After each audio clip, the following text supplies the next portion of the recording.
Victim of capitalism. That's a phrase I've heard used a couple times recently.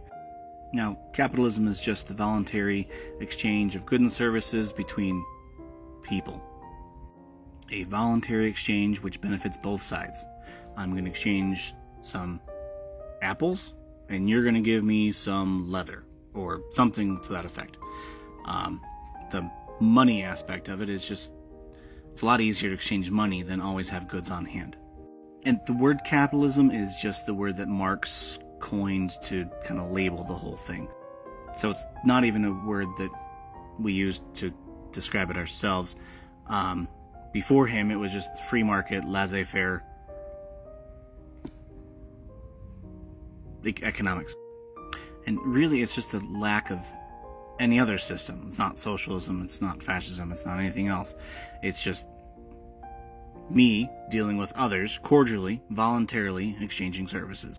So for you to become a victim of it, that's just called life.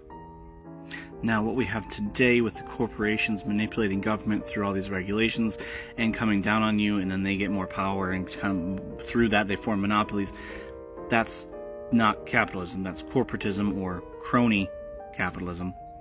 Not the same thing. Because if the government's involved in the transaction, it's no longer capitalism. They're just in the way. And then government tries fixing problems by getting in the way and causing more problems, because there's always the question of the seen and unseen.